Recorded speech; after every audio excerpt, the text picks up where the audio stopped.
திருச்சிற்றம்பலம். இடறினும் தளறினும் எனதொடு நோய் தொடரினு மூன கடல் தொழு தெளிவேன் கடல் தனில் ஆமீதோடு கலந்த நஞ்சை மிடறினுள்ளடக்கிய வேதியனே.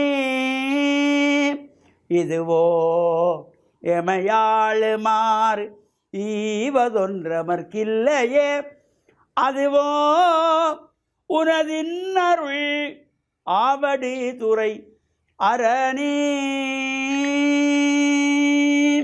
திருச்சிற்றம்பலம். ஓம் நமச்சிவாய.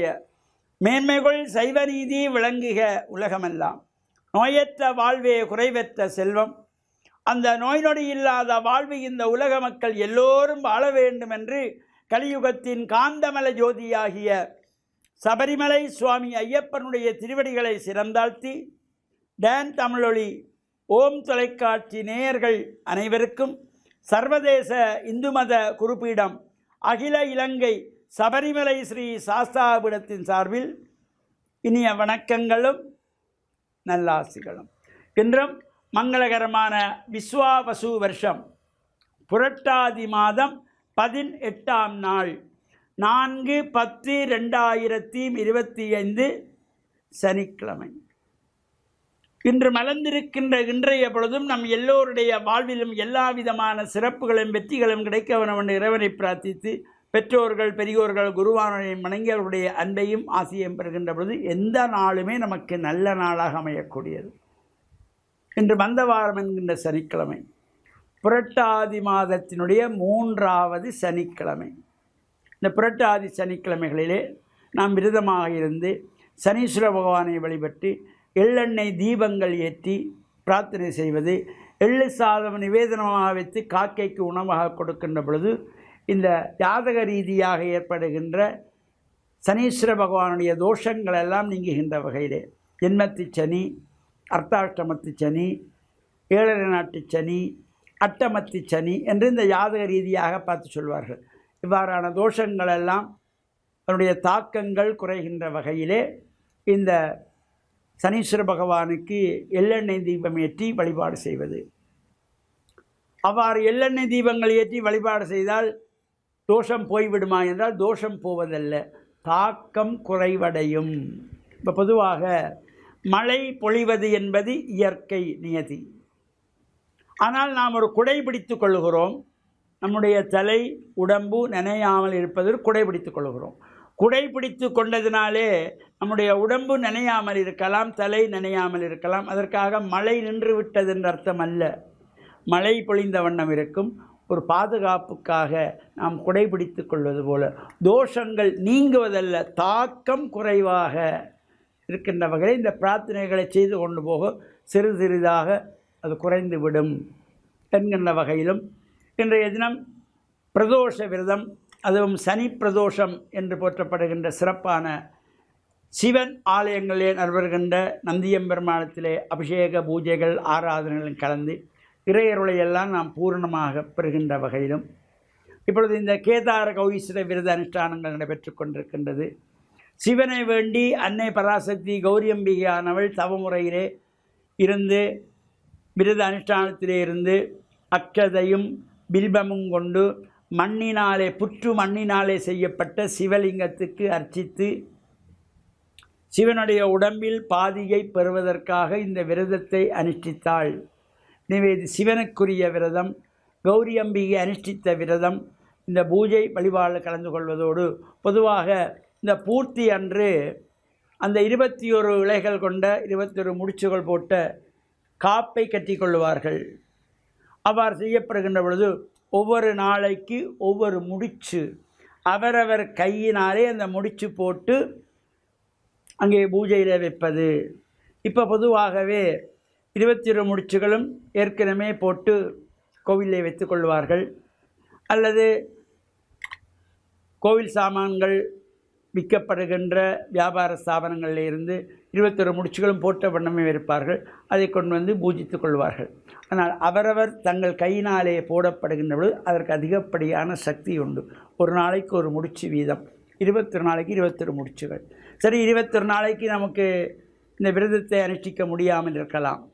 இயற்கை உபாதைகள், இந்த இயற்கை உபாதைகளினாலே பெண்களுக்கு 21 நாட்களும் தொடர்ச்சியாக முடிக்காவிட்டால் நாங்கள் 11 நாளைக்கு விரதம் இருந்து கொள்ளலாம், 9 நாளைக்கு விரதம் இருந்து கொள்ளலாம், அல்லது 7 நாளைக்கு விரதம் இருந்து கொள்ளலாம். அது முடியலையா 3 நாளுக்காவது விரதமாக இருந்து இந்த பூஜைகளை செய்கின்ற பொழுதும் 3 நாள் நாம் விரதம் இருக்கின்ற பொழுது ஒரு நாளைக்கு 7 முடிச்சு வீதம் 3 நாளைக்கு போடக்கூடிய அந்த சிறப்போடு கூடியதாக அமைந்திருப்பது, அல்லது ஆலயங்களிலே போட்டு வைத்திருக்கின்ற அந்த காப்புகளை எடுத்து பூஜித்து அதனை கட்டிக்கொள்ள வேண்டும். அவ்வாறு அந்த பூஜித்த கயிற்றை கௌரி காப்பு என்று சொல்லிக்கொள்வார்கள். அந்த கௌரி நோன்பு காப்பை அவர்கள் கட்டுகின்ற பொழுது இடது கையிலே கட்டிக்கொள்ளுவது. அதை யார் கட்டலாம் என்றால் கணவனால் மட்டும்தான் கட்ட வேண்டும். வேறு ஆண்கள், வேறு ஆடவர்கள் கட்டக்கூடாது. கணவன்தான் கட்டிவிட வேண்டும்.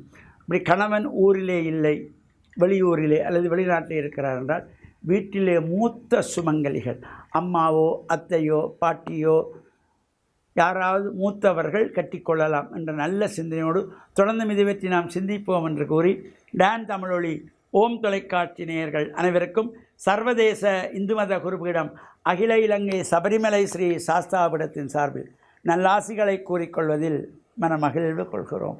சர்வே ஜனாக சுகினோ பவந்து சமஸ்தசன் மங்களானி சந்து. சுபம். ஊரை அல்லது நாட்டை சார்ந்தவர்களாக இருக்கின்றோம். இவற்றின் வழியாக நாங்கள் யார் என்பதையும் உணர்ந்து கொள்கின்றோம்.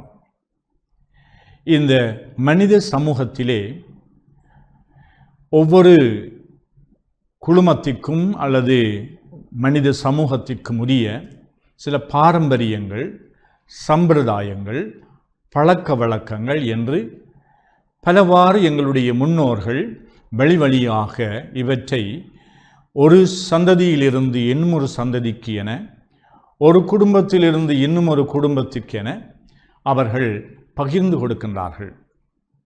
அதாவது அவர்கள் ஒரு பழக்க வழக்கத்தை, இது நல்லது, இது எங்களுடைய ஆரோக்கிய வாழ்வுக்கு நல்லது, அல்லது இது ஒரு மரியாதை மதிப்புக்குரியது, இது எங்கள் மத்தியிலே ஒரு மாண்புக்குரியது, இது இவ்வாறு அவர்கள் அனுபவ ரீதியாகவோ அல்லது அறிவு ரீதியாகவோ அல்லது சில சட்டத்திட்டங்கள் வழியாகவோ இந்த பழக்க வழக்கங்களை, பாரம்பரியங்களை அவர்கள் ஒருவரிடமிருந்து மற்றவருக்கு கொடுக்கப்படுகின்றது. இவ்வாறு இந்த யூத சமயம் என்பது சட்டங்களை அடிப்படையாக கொண்டு அந்த சட்டத்தின் வழியாக பல பழக்க வழக்கங்களை, நடவடிக்கைகளை அவர்கள் மிகவும் கண்டிப்பாக கடைப்பிடிக்கின்ற ஒரு இறுக்கமான சமூகமாக திகழ்ந்தது. அதனால் அவர்கள் இயேசுவுடைய நடத்தையிலே, அவருடைய சீடர்களுடைய நடத்தையிலே, பழக்க வழக்கங்களிலே, அவர்களுடைய செயல்பாடுகளிலே அடிக்கடி குற்றம் கண்டுபிடிக்கின்றவர்களாக இருந்தார்கள்.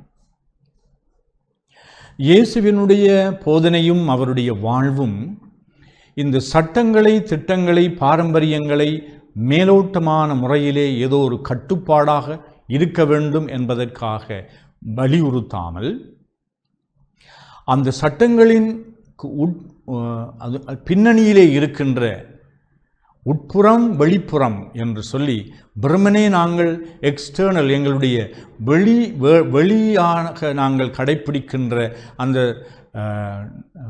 பழக்க வழக்கங்களிலும் பார்க்க, உட்புறத்திலே எங்களுடைய உள்ளத்திலே எத்தகைய மனநிலையோடு அவற்றை செய்கின்றோம். ஒருவர் வருகின்ற பொழுது வருக வருக என்று நாங்கள் வரவேற்கலாம், மாலை போடலாம், ஆராத்தி எடுக்கலாம், அவருக்கு கை கொலுக்கலாம். இப்படியெல்லாம் நாங்கள் அப்படித்தான் நாங்கள் வரவேற்கணும், வாங்க வாங்கன்னு சொல்லணும். ஆனால் உள்ளத்திலே எப்படிப்பட்ட மனநிலை இருக்கின்றது என்பதுதான் இயேசுவினுடைய கேள்வி. அதாவது எங்களுடைய பழக்க வழக்கங்கள், சம்பிரதாயங்களுக்கு பின்னாலே இருக்கின்ற உண்மையான கருத்து என்ன, அது எங்களை மனிதர்களாக்குகின்றதா, மாண்புள்ளவர்களாக்குகின்றதா, அல்லது நாங்கள் இழிவானவற்றை நாங்கள் நினைத்து எங்களுடைய மனதை கரைப்படுத்தி எங்களுடைய மனங்களை நாங்கள் குற்றவாளிகளாக கொண்டு நாங்கள் மேலோட்டமாக, அதாவது வெளிவேடக்காரர்களாக இருக்கக்கூடாது. ஒருமுறை இயேசு தம்முடைய சீடர்களோடு ஒரு விருந்துண்பதற்கு செல்லுகின்றார். விருந்தோம்பல் நேரத்திலே விருந்து உண்ணுவது ஒரு உறவாடலாகும். அதிலே பல பழக்க வழக்கங்கள், மரியாதைக்குரிய சில விடயங்கள் இருக்கலாம், நல்லவை. ஆனால் இந்த சீடர்கள் கை கழுவாமல் அவர்கள் சாப்பிட தொடங்கிவிட்டார்கள். இது சரியோ பிழையோ என்பதென்றல்ல, இயேசு அதை சந்தர்ப்பமாக பயன்படுத்தி சொல்லுகின்றார். நீங்கள் முன்னுரிமை கொடுக்க வேண்டியது உங்களுடைய உள்ளத்திற்கு.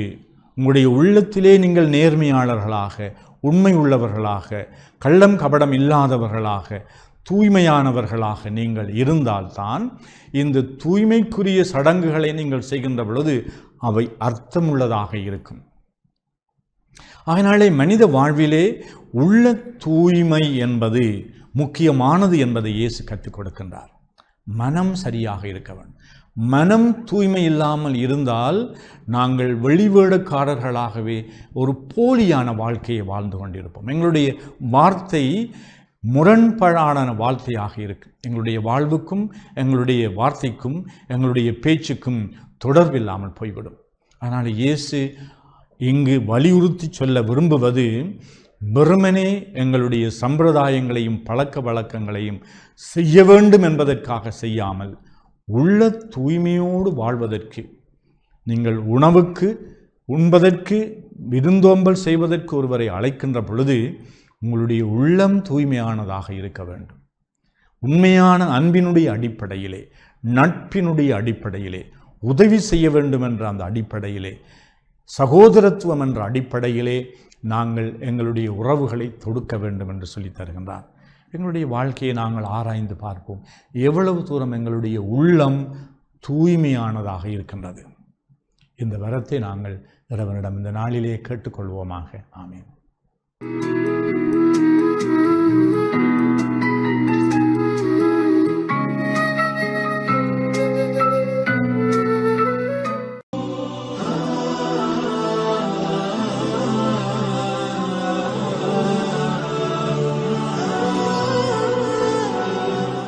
அஸ்ஸலாமு அலைக்கும் வரஹ்மத்துல்லாஹி வபரகாத்துஹு. அன்பின் இஸ்லாமிய உறவுகளே, ஈமானிய சகோதரர்களே, இந்த அல்குர்ஆனில் இருக்கக்கூடிய விஞ்ஞான உண்மைகளில் ஒன்றான மிக முக்கியமான ஒரு செய்தி, அமெரிக்காவில் இருக்கக்கூடிய ஒரு நாசா விஞ்ஞான ஆய்வுக்கூடம் விண்வெளிக்கு 2010ஆம் ஆண்டு ஒரு விண்கலத்தை அனுப்புகின்றார்கள். அந்த அணியிலே இந்தியாவைச் சேர்ந்த கல்பனா சவுலா என்று சொல்லக்கூடிய ஒரு பெண்மணியும் அந்த குழுவிலே இணைந்து அந்த விண்கலத்திலே செல்கின்றாள். இந்த நேரம் இந்த நாசா விஞ்ஞான ஆய்வுக்கூடம் அந்த விண்கலம் எப்பொழுதோ அந்த விண்ணை அடையும், அந்த விண்ணை அடைந்து எந்த நிமிடம் எந்த செகண்ட் அந்த விண்கலம் அந்த இடத்திலே இறங்கும், அதை போன்று அந்த இடத்திலிருந்து எப்பொழுதோ மீண்டும் புறப்படும், அதை போன்று இந்த நாட்டை, அந்த அமெரிக்கா அந்த விண்கல ஆய்வுக்கூடத்தை எந்த நேரத்திலே அடையும் என்று எல்லா நேரங்களையும் அவர்கள் குறிப்பிட்டிருந்தார்கள். எந்த நிமிடம் எந்த செகண்டிலே அந்த விண்கலம் புறப்படும், அந்த இடத்தை எந்த நேரத்திலே அடையும், அதே போன்று அந்த இறங்கி வெளிப்படக்கூடிய எந்த நிமிடம் எந்த செகண்ட் அனைத்தையுமே குறிப்பிட்டிருந்தார்கள். அதே போன்று அந்த செயல் அனைத்தும் நடைபெறுகின்றது. இந்த நேரம் அந்த விண்வெளிக்கு சென்று அவர்கள் எல்லா ஆய்வையும் முடித்துவிட்டு அவர்கள் வெளியேறக்கூடிய நேரம் நெருங்கி கொண்டிருந்தது. அனைவரும் தயாராகி நாட்டை நோக்கி, அந்த அமெரிக்கா நாட்டை நோக்கி இறங்கி கொண்டிருக்கக்கூடிய நேரம் எல்லா மக்களும் உலகமே வியப்பாக பார்த்து கொண்டிருந்தது. அந்த விண்கலம் மீண்டும் திரும்பி வருவதை எல்லா மீடியாக்களும் ஒளிபரப்பி கொண்டிருந்தது. ஆனால் அன்பான உறவுகளே, அல்லாஹ் ரப்புல் ஆலமீன் அல் குர்ஆனிலே ஒரு வசனம் சொல்கின்றான், ஒமா தத்ரி நஃப்சுன் பி ஐ அர்லின் தமூத். ஒரு ஆத்மா இருக்கின்றதே, அவர் முஸ்லீமாக இருக்கலாம், காஃபிராக இருக்கலாம், இந்த உலகத்திலே இருக்கக்கூடிய எந்த மனிதனும் எந்த இடத்திலே மரணிப்பான் என்று யாருக்குமே சொல்ல முடியாது. இந்த வசனம் இருக்கின்றது. இந்த வசனத்திலே மிக பெரிய ஒரு தாத்பரியம் இருக்கின்றது. இந்த நேரம் அந்த விண்வெளிக்கு சென்ற அந்த குழு, அந்த கல்பனா சவுலா என்று சொல்லக்கூடிய இந்திய பெண்மணி உட்பட அனைவரும் அப்படியே வந்து கொண்டிருக்கின்றார்கள். அந்த விண்கலம் வரக்கூடிய அந்த வேகத்தை எல்லா மீடியாக்களும் பார்த்து கொண்டிருந்தது. தன்னுடைய இந்திய நாட்டிலிருந்து ஒரு பெண்மணி சென்றிருக்கின்றார்கள் என்று அந்த இந்திய நாடு முழுவதும் எல்லா மீடியாக்களும் ஒளிபரப்பி கொண்டிருந்தது. மக்கள் அனைவரும் ஆர்வத்தோடு பார்த்து கொண்டிருந்தார்கள். இந்த நேரம் அந்த விமானம் வேகமாக வரக்கூடிய நேரம் அப்படியே வெடித்து சிதறுகின்றது. சுப்ஹானல்லாஹ், யோசித்து பாருங்கள். அல்லாஹ் ரப்புல் ஆலமீன் என்ன சொல்லி இருக்கின்றான்? இந்த நாசா விஞ்ஞான ஆய்வு கூடம், இந்த விமானம், இந்த விண்கலம் இந்த நேரம் நாசா விஞ்ஞான ஆய்வு கூடத்தை நெருங்கும், இந்த நேரத்திலே இறங்கும் என்று அவர்கள் இந்த நேரம் இந்த செகண்ட் இறங்கும் என்று அவர்கள் நேரத்தை குறிப்பிட்டிருந்தார்கள். ஆனால் விமானம் இடையிலே வரக்கூடிய நேரம் வெடித்து சிதறுகின்றது. மக்கள் எல்லோரும் பயப்பட்டார்கள், ஆச்சரியப்பட்டார்கள். ஆனால் இஸ்லாமிய மார்க்கத்தில் என்ன கூறப்பட்டிருக்கின்றது? ஒமா தத்ரி நஃப்சுன் பி ஐயி அர்லின் தமூத், ஒரு ஆத்மா எந்த இடத்திலே மரணிக்கும் என்று தெரியாது. அன்பான உறவுகளை நாங்கள் யோசிக்க வேண்டும். இந்த மரணத்தை பொறுத்த வரைக்கும் அவர்கள் யோசித்தார்களா நாங்கள் மரணிப்போம் என்று? நாசா விஞ்ஞான ஆய்வுக்கூடம் என்ன சொல்லியிருந்தது? இந்த நிமிடம் இந்த சிக்கனிலே இவர்கள் இந்த நாசா விஞ்ஞான ஆய்வுக்கூடத்தை வந்தடைவார்கள் என்ற நேரத்தை குறிப்பிட்டிருந்தார்கள். ஆனால் இடையிலே வரக்கூடிய நேரம் அந்த விமானம் அப்படியே வெடித்து சிதறியது. நாங்கள் யோசிக்க வேண்டும். எங்களுக்கு மரணம் எந்த நேரத்திலும் வரலாம். நாங்கள் ஒவ்வொரு நாளும் கேள்விப்படுகின்றோம், தூங்கியவர் எழும்ப முடியாமல் மரணித்து விட்டார், திடீர் விபத்திலே மரணம். அதுபோன்றோ சும்மா பேசிக்கொண்டிருந்த ஒரு மனிதர், எங்களோடு உரையாடி கொண்டிருந்த மனிதர் திடீரென மரணித்து விட்டார். இப்படி ஏராளமான செய்திகளை நாங்கள் கேள்விப்படுகின்றோம். இந்த மரணத்தை பொறுத்த வரைக்கும் அல்லாஹ் ரப்புல் ஆலமீன் என்ன சொல்லிக் கொண்டிருக்கின்றான்? அன்றைய சமூகம் இந்த அல் குர்ஆனுடைய வசனத்தை பார்த்தவுடன் அவர்கள் ஆய்ந்து போகின்றார்கள், வியப்படைந்து போகின்றார்கள். என்ன சொல்கின்றார்கள்? இப்படி ஒரு வசனம் அல் குர்ஆனில் இருக்கின்றதா? அல்லாஹ் ரப்புல் ஆலமீன் உண்மையாகத்தான் சொல்லி இருக்கின்றான். 1400 வருடங்களுக்கு முன்னால் அந்த ரஹ்மான், அந்த அல்லாஹ் சொன்ன அந்த வார்த்தை இன்று நடந்திருக்கின்றதா இல்லையா? அந்த இந்திய பெண்மணியும் கூட அப்படியே வெடித்து சிதறி மரணித்திருக்கின்றார். அந்த பெண்மணி எங்கே மரணிப்பாள் என்று யாராலும் குறிப்பிட முடியாது. ஆனால் அல்லாஹ் ரப்புல் ஆலமீன் எழுதி வைத்திருக்கின்றான். எனவே இந்த மரணத்தை பொறுத்த வரைக்கும் இந்த நேரமும் மரணத்திற்கு நாங்கள் தயாராக இருக்க வேண்டும். இந்த மரணம் எங்களுக்கு நாங்கள் பேசிக்கொண்டிருக்கக்கூடிய நேரம், பிரயாணம் செய்யக்கூடிய நேரம், தூங்கக்கூடிய நேரம், தொழக்கூடிய நேரம், அதே போன்று விழாக்களில் கலந்து கொள்ளக்கூடிய நேரம், எந்த நேரத்திலும் நடந்து சென்று கொண்டிருக்கக்கூடிய நேரம், இப்படி எந்த நேரத்தில் எங்களுக்கு மரணம் வரலாம். அந்த மரணத்தை எதிர்நோக்கியவர்களாக இருக்க வேண்டும். உடனே நாங்கள் மரணிக்கக்கூடிய நேரம், இந்த மரணம் எனக்கு வந்தது என்றால் அந்த மரணத்திற்கு நான் தயாராக இருக்க வேண்டும். அந்த மரணத்துக்கு பின்னால் இருக்கக்கூடிய அந்த வாழ்க்கைக்கு நான் தயாராக இருக்க வேண்டும். அவ்வாறு தயாராக இருந்து அந்த மறுமையிலே சுவர்க்கத்தை வெற்றி பெறுவதற்கு வல்ல ரஹ்மான் எங்கள் அனைவருக்கும் உதவி செய்வானாக. அஸ்ஸலாமு அலைக்கும்.